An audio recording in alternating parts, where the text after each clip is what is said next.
fields are always wet with rain. After a summer shower, when I saw you standing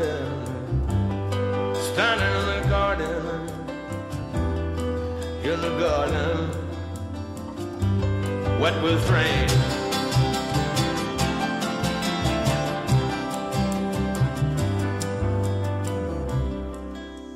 Hi, Mark Cram for SpicingUpYourLife.com.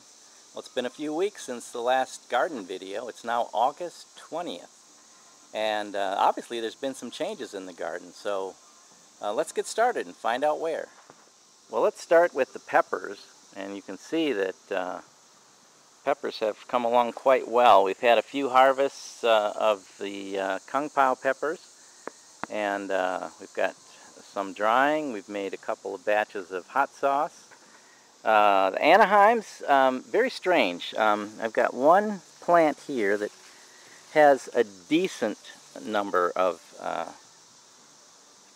peppers on it. The second one in the back here,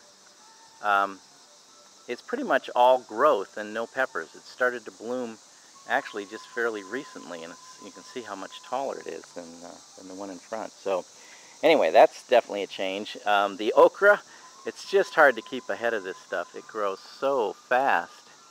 And I think what we're going to do is we're going to top them off, and then they should send up shoots from their leaf joints at some point. At least that's my theory.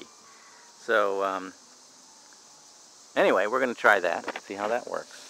Our tomatoes are pretty much gone. Unfortunately, the tomatoes, I don't know whether it was too hot for the tomatoes.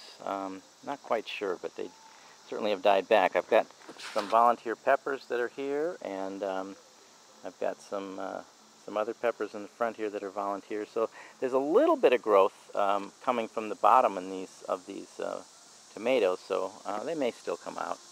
A lot of cucumbers that I cut off because I just didn't see them and they got too big. And then our other okra over here. So again, I picked this morning, and it looks like I could pick again right now. And tomorrow some of those will be very huge. I don't know what the deal is with squash this summer, but I got 2 squash off of this thing, and it's already dying. So I'm hoping this other plant will take over. Oh, I see I've got some squash beetles here. So that's going to be the demise if I don't take care of those. So anyway, let's take care of those. Let's take a look at the other side of the garden. So we've got some nice flowers still going on here. I completely trimmed back the wild hibiscus, and it does look like we're going to get some more buds out of it. Certainly have, yeah, we're going to get some more buds. So again, just letting it flower for us. Roses are great. They've really come along well, and first year we've ever enjoyed them because we've kept the deer away. So the front garden actually developed quite well. We lost a few with the heat, but overall it's filling in quite nicely, and it should be a nice fall garden. We've cleaned up the back, and again, starting some fresh growth, which I think we can get one more flowering out of this summer, so that'll be good. Ivy is doing well. Again, as we go down, we've trimmed off the dahlia too, and so we've got some new growth coming up and flowering with the dahlia. So overall, you know, even though it's been very, very hot, we've enjoyed our garden this summer, and I think it's done quite well for us. Well, I hope you enjoyed our little garden tour today. We look forward to doing these, and again, any feedback you can give, we're certainly appreciated. But for now, Mark Cram for SpicingUpYourLife.com. You have a